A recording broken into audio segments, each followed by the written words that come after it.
تو اب یہ جانتے ہیں کہ یہ روحانی زندگی پہ کیسے اثر انداز ہوتے ہیں۔ یہی معاملہ انسان کی زندگی میں تب ہوتا ہے جب وہ اللہ تعالیٰ سے اپنی کوئی بہت زیادہ من پسند چیز یا انسان یا کوئی ایسا رتبہ طلب کرتا ہے۔ اولاد ہو، انسان اللہ تعالیٰ سے دعا مانگتا ہے، اللہ تعالیٰ میری یہ دعا قبول کریں۔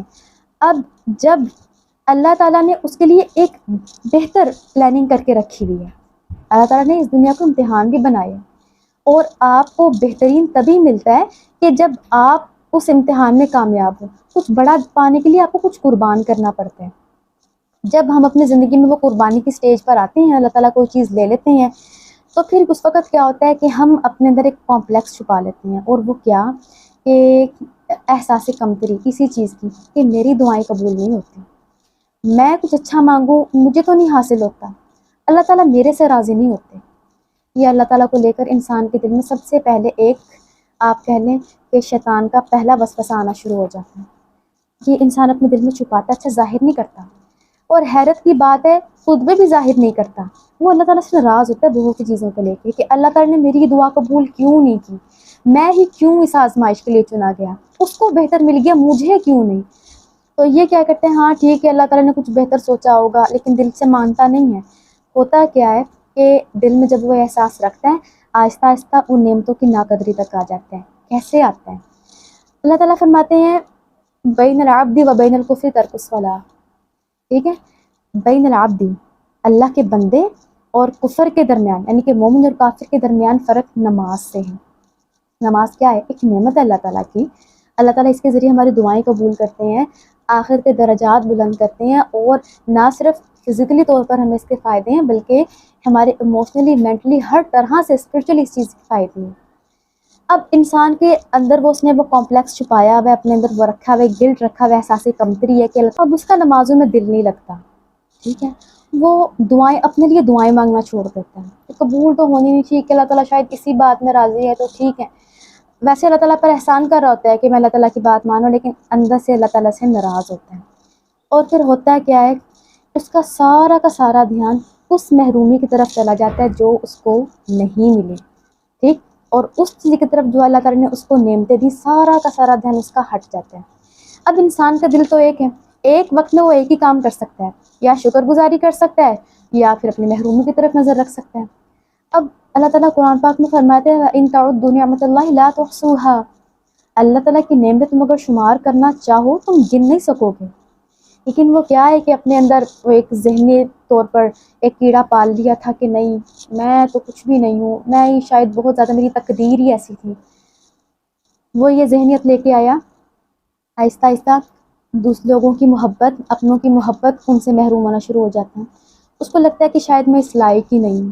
پھر اللہ تعالیٰ اس کو نعمتیں دیتے بھی ہیں نا، وہ کہتا ہے کہ شاید میں یہ ڈیزرو ہی نہیں کرتا، وہ خود ہی پیچھے ہونا شروع ہو جاتے ہیں، اور آہستہ آہستہ یہ انجام اس کا کہاں پہنچتا ہے؟ دلائل کے انکار تک۔ پھر ایسے انسان کو آپ باتیں سمجھائیں اس کے فائدے کی، وہ نہیں سمجھتا۔ ایسے انسان کو پھر آپ اگر اللہ تعالیٰ کی طرف سے راضی بھی کرنا چاہیں تو کیا اس کے دل میں وہ چیز ختم ہو جاتی ہے، وہ اللہ تعالیٰ کی احکامات، قرآن پاک، نماز، اس چیز سے بالکل کٹنا شروع ہو جاتا ہے۔ کس چیز سے؟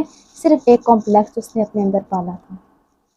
اور اب اس کا نقصان کیا ہے، تھوڑا سا اس کی طرف بات کرتے ہیں۔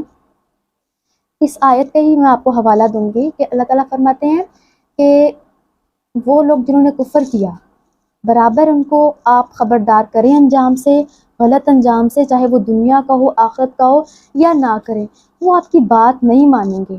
کیوں نہیں مانیں گے؟ ایسے انسان کو کیا ہوتا ہے کہ اگر آپ ان کو اس کے فائدے کی بھی بات بتائیں، چاہے وہ دنیا کے کانٹیکسٹ میں ہو چاہے وہ آخرت کے کانٹیکسٹ میں ہو، وہ نہ شریعت کی مانے گا نہ لوگوں کی بات مانے گا۔ کیوں؟ کیونکہ اس کے دل پہ اللہ تعالیٰ مہر لگا دیتا ہے، ٹھیک ہے، ختم اللہ تعالیٰ نے مہر لگا دی۔ مہر کیا ہوتی ہے؟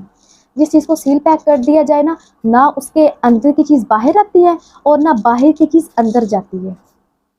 تو یہ ایک چھوٹی سی انسیکیورٹی اس کو اس مقام تک لے آئی ہے کہ اب اس کے دل کو نہ وہ باتیں اثر کرتی ہیں، نہ وہ اپنی باتیں کسی دوسرے کو بتانے کے لائق رہتے ہیں۔ ایک عجیب سی پرسنالٹی انسان بن جاتا ہے، اس کو لگتا ہے کہ کوئی میری بات، میری چیز سمجھ ہی نہیں سکے گا۔ پھر اس کے بعد ختم اللہ علی قلوبہم ہو گیا، اللہ تعالیٰ بھی مہر لگا دیتے ہیں، کیونکہ اللہ تعالیٰ نے انسان کو اتنا بیچارہ پیدا نہیں کیا کہ وہ حالات کو اور مواقع کو سمجھ ہی نہ سکے۔ انسان کو سمجھ آ رہی ہوتی ہے، خود انسان ڈھیلا ہوتا ہے اس معاملے میں، سمجھنا چاہتا نہیں ہے۔ اس کے بعد وَعَلَىٰ سَمْعِهِ، تو اس کے کانوں پہ بھی اللہ تعالیٰ مہر لگا دیتے ہیں، استغفر اللہ۔ اور کیا مہر ہوتی ہے؟ اس کو پھر حق بات سنتا تو ہے لیکن اس کے دماغ تک نہیں جاتی، اس کو سمجھ ہی نہیں آتی۔ اور پھر وَعَلَىٰ أَبْصَارِهِمْ غِشَاوَةٌ، اللہ تعالیٰ اس کی آنکھوں پہ پردہ ڈال دیتے ہیں۔ کیا؟ اس کو زندگی میں بہت سے مواقع، وہ زندگی کی حقیقتیں جو اصل میں ہیں لیکن اس کا دماغ کچھ اور ہی بنا کر دکھا رہا ہے، اس کو وہ چیزیں سمجھ نہیں آتی۔ لیکن ایک بینیفٹ اللہ تعالیٰ نے رکھا ہے وَعَلَىٰ أَبْصَارِهِمْ غِشَاوَةٌ میں، کہ ان کی آنکھوں پر پردہ ہے، یہاں اللہ تعالیٰ نے مہر نہیں لگائی، یعنی کہ ایک رستہ اللہ تعالیٰ نے بھی چھوڑا ہے۔ پردہ ہٹ بھی سکتا ہے اور پردے کے آر پار کچھ نہ کچھ نظر آ رہا ہوتا ہے، تو ابھی بھی ایک چانس باقی ہے کہ اس چیز کو سمجھ جاؤ۔ وہ حکمتیں جو آپ کو سمجھ آ رہی ہیں لیکن آپ سمجھنا چاہ نہیں رہے، ان کو ایکسیپٹ کر لو، ورنہ کیا ہوگا، رزلٹ کیا ہے؟ اللہ تعالیٰ فرماتے ہیں وَلَهُمْ عَذَابٌ عَظِيمٌ۔ انسیکیور پرسن جو کہ ایک ایکسٹریمسٹ بن جاتا ہے، ایک شدت پسند انسان بن جاتا ہے، وہ مسلسل عذاب عظیم میں رہتا ہے۔ ٹھیک ہے، ہم نے عذاب عظیم سمجھا کہ بس یہ کوئی آخرت کا عذاب ہے جو مرنے کے بعد ہوگا، نہیں۔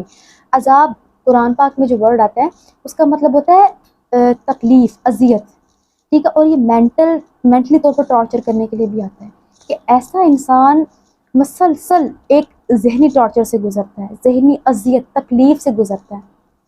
سوچیں جسمانی تکلیف ہے، انسان کو نیند غالب آتی ہے نا تو وہ چیز ہٹ جاتی ہے۔